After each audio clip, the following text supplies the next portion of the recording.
Every year when we approach the end of the liturgical year, we get some readings that should kind of shake us a little bit.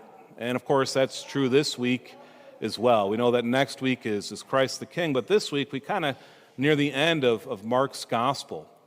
And what is Jesus speaking of? He's speaking of those end times. Whenever we think of the end times, of course, hopefully we're thinking, okay, where do we want to be? We want to be in heaven with God, or are we going to be in that dark place? We are going to be in hell when the angels come and gather from the four winds. And so it kind of shakes us and makes us think about those big picture things in our life of, am I truly serving the Lord or not? And of course, we know we want to serve the Lord, but so often we can put other things in front of Him. Or we can make other things a bigger priority than God. But we know the fail-safe way to do it is truly putting God at the center of everything we do. We don't want to try to squeeze Him in. We want to make Him truly be part of the center of all that we do. A couple weeks ago, I was over at Faith Formation evening, and I stopped by one of the confirmation classes, and they had a little activity going on, either in person or in video. I'm not exactly sure, but it really caught my attention. It was something called the jar of life. Maybe you've seen that before. Maybe you've seen a YouTube video about that. And I thought, you know what, that'd be a really good idea to maybe present in a homily, because I think it's been 3 years since I've used a prop in a homily. So we're going to try it today, and it's called the jar of life. Now, if you actually want to see it done properly, once again, YouTube, jar of life, will go much better than what I can present today, because, well, if you know anything about me, over being the pastor now here for 9 years, I'm always extra prepared. I never procrastinate at all. And so maybe, just maybe, I didn't have time to get all the materials I needed to do a proper skit or a proper presentation for the jar of life. But luckily for us here at St. John the Baptist, we always have stuff lying around, mainly down below in our storage area. And another great place would be our maintenance man's office, where maybe we got some of the props. But anyways, here we go. This, of course, is supposed to be a jar. I call it a vase.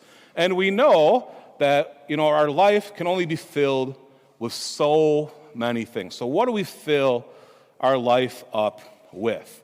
Well, first off, we have to put, us in there, right?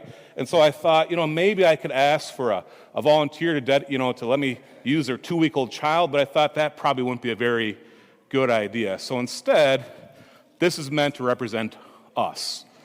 That's right. This was found in our maintenance man's office. I believe it's a prop for one of the All Saints Day presentations with a cross, with a sword, and a shield. But this is us. This is our, we're in that jar. What are we then going to fill our life with? By the way, the next part of the prop is supposed to be golf balls, but I had a really bad golf season this year. I'm all out of golf balls. I don't have enough to fill that up. So instead, I thought, what can we use? Well, we always have Christmas ornaments around here. So let's get to the actual skit part. Once again, we know that so often we can fill our life up with different things, with different activities. Maybe, it's going to be, food. Maybe it's going to be leisure. Maybe it's going to be Netflix. That probably should be a little bigger than that, because we sometimes do a little binging, right? But we also know in our life we want to have big things in our life, right? So, of course, for a confirmation kid, we want to tell them one of the big things we know is going to be, hopefully, your family. So that should be a bigger one. We'll call this one family, all right? So family goes in there. And then we have, work or school. We have friends that can go in there, right? And then we have other activities, maybe hockey or dance and stuff like that. And then, of course, we have other activities that go in here as well. But already we can kind of see that it's starting to overflow. But who have we yet to mention yet? We've yet to mention God. So where does God go in our life? We know we want to have him in the center, but if we don't put him in first, and by the way, This is God for us. This is our St. John the Baptist stall. So there we go. Once again, found in the maintenance office. That's a whole treasure trove there in the maintenance office. All right. So for God, where do we want to put him? We want to put him in the center, but as we can tell, let me make sure that actually happens here properly. God can't really fit. He's kind of trying to squeeze him in. And when we think about it, that's how we live our life sometimes, isn't it? We don't always put him there first. We don't truly put him at the center of our life first and foremost. So how is it supposed to go? Well, here we go. All right. Take all these out. One second, we're going to retry to do this in the proper order.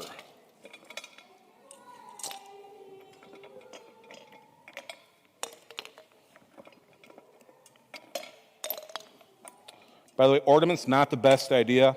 When I was practicing yesterday, one of them broke. I almost cut my hand, but we only have a half a homily to go, so hopefully we make it through, right? Okay, so how are we called to live our life? God first, above everything else. Then we have our family,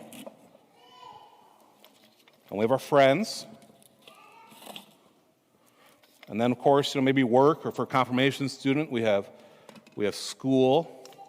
We have those other activities that we want to have in our life as well, and hopefully they start to fit, right? There we go, over on that side.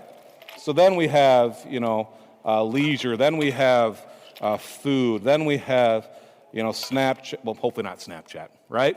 Then we have Amazon Prime or whatever else. And all of a sudden we look, and in our life, when we put God truly at the center, everything else seems to fit, right? Because we truly have God at the center of our life. And once again, I know that this analogy could have been a little better, but I think when we stop and think about it a little more, that one's not going to go in there,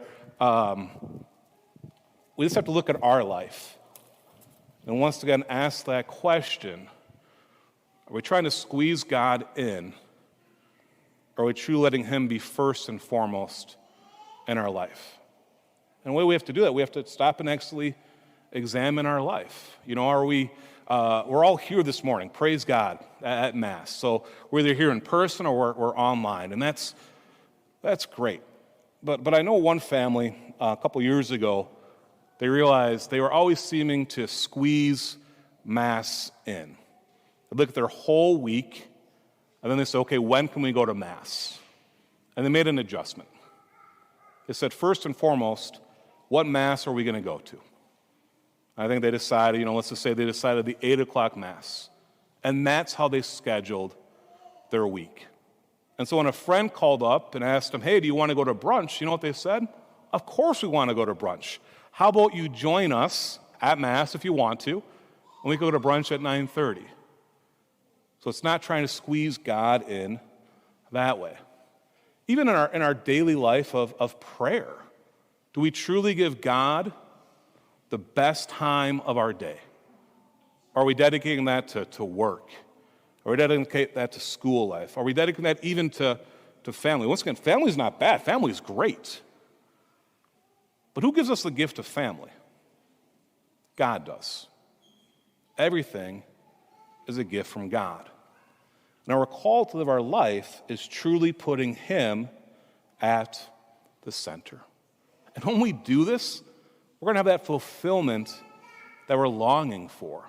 We're able to see that he truly is the one who gives us all that we need in our life. And it's kind of that fail-safe way of living our life, truly putting him first and not squeezing him in. Another way we have to look at our life as well, of even as we live our life, are we truly giving God back the gifts that he has given us? This week, of course, we're completing our stewardship program, Our Gifts, God's Work. But even then, as we hopefully this past week have prayed about how we can support our parish here at St. John the Baptist, I hope that one of the things you were able to pray with, and you still can, of course, at this time as well, is saying, am I truly giving from my livelihood, from my best, or am I giving from my surplus? You know, back in the Old Testament, say, are we giving God our first fruits? Or are we waiting till we gather all the fruits for ourselves and then saying, okay, God, you can have the extra. I'm going to squeeze in my tithe for this year because I have a little bit more to give. Or can we truly ask that question, how can I give first to God and then squeeze everything in else after that? Hopefully this week you have an opportunity to look at the brochure we sent home this week in the mail. Hopefully you got our stewardship brochure. If not, there's more in the gathering place. I know I talked to some parishioners about that, and they really seem to enjoy, or really find, not enjoy, but really found some cool things in that brochure of, you know, how many baptisms we had this year, how many weddings we had this year. Some parishioners commented on, you know, how much it actually cost to run the parish. But then they saw all the mission that we did here of spreading that good news of God. This week what we're asking you to do is simply to turn in that commitment form that hopefully you got in the mail. If you didn't get a commitment form, they're at the end of your pew as well. What we ask you to do is just to fill out that commitment card of how you can support the parish here at St. John the Baptist. And once again, asking that question of, am I truly giving from my livelihood? Am I giving God back the gifts that he has given us so that his work may continue, or am I trying to squeeze it in? And so as you fill out that card, if you did bring one with you and you want to fill it out today, there's more cards at the end of the pews. I know many parishioners have brought them with, which is great. You listened to instructions, you didn't quite mail them back yet. So, but if you brought those cards with, have those ready to go. But if you get to the opportunity to fill out those commitment cards, I encourage you to do that right now. That front of the card, your name, you know, your address, all that good stuff. On the back of the card as well is prayer intentions. I want to highlight that once again. I want to be able to pray more intensely for you. And everything you share there is confidential. So if there's someone in your family that needs extra prayers, write it down. It's going to come to me only. And then what happens is I bring it to prayer. And it's a whole sheet that I bring to prayer every single Sunday. And so really encourage you to fill that out as well. But once again, if you can make that commitment to our parish of supporting us and giving from the center, giving from the livelihood, not trying to squeeze in our gift, but truly knowing that the gift that we give is giving back to God so that his works may continue. So I'll give you about a minute and a half now to fill out that form. And then after that, during the offertory procession, we encourage you to bring it forward and drop it off on the offertory baskets.